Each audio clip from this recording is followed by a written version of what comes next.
than had been visible 5 minutes before. Maisie glanced behind her to see if their instructor, Mr. McRobbie, was watching. But he was talking to another recruit further up the line of trees. So she let her axe head rest on the ground. She had been issued the £6 axe when training began, but right now it felt like a £40 sledgehammer. She reached into her pocket and withdrew her whetstone, the smooth, flat stone she used to set her blade. Mr. McRobbie had drummed into them the importance of having a whetstone with them at all times to keep the cutting edge sharp and clean. But Maisie had discovered another use for it. She laid the stone, warm from her body heat, onto the blisters of her hands, one by one, sighing as the discomfort was eased, if only for a few seconds.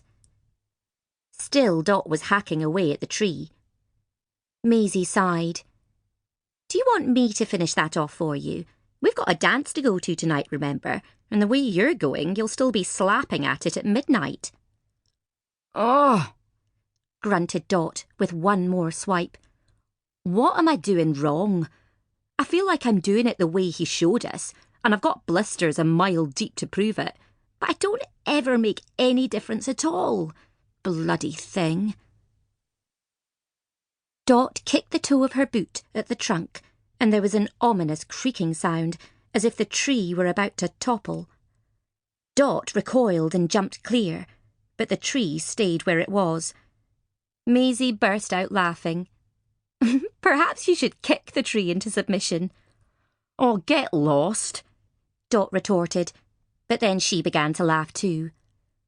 "I only want to find one thing on this training course that I can actually do properly, because cutting down trees certainly isn't it." Maisie felt sorry for Dot. She was shorter and slighter than Maisie, though certainly not the smallest of the women in their group. Yet Dot couldn't seem to get the hang of any of the techniques Mr. McRobbie had shown them.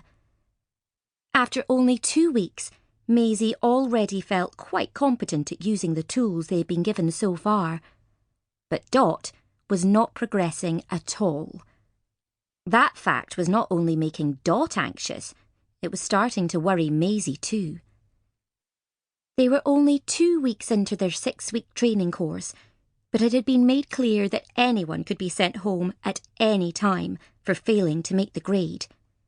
She couldn't bear it if her new friend were thrown off the course. Who would Maisie have to talk with and work beside then? The other women doing the Timber Corps training were all very nice, but that was a problem. They were all women, in their 20s and 30s. Only Dot was close to Maisie in age, and even then Dot was already 19, almost 2 years older than Maisie. But it was comforting to have a friend of roughly her own age, someone who treated her like a teammate rather than a child. Maisie had certainly felt like an adult last month when she'd walked into the recruiting office in Glasgow and told the sergeant behind the desk that she wanted to join the Women's Auxiliary Air Force, or even the Auxiliary Territorial Service.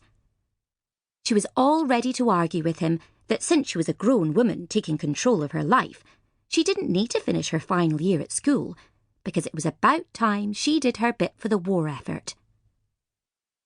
But the sergeant hadn't argued with her. He'd instead pointed her to the next office, where a friendly woman told her with a smile that at 17 she was still too young to become a WAF or a Navy Wren, or even to join the ATS. Imagining the smug expression on her father's face as she returned home with her mature and independent tail firmly between her legs, Maisie tried not to whine. "So, is there nothing I can do instead?" "There's the Women's Land Army," the woman replied. "They take land girls from 17 if you fancy working on a farm. It's hard work, but if you like the outdoor life." Maisie could rather see herself walking through fields of golden corn, swaying gently in the summer breeze, chewing lazily on a stalk of barley.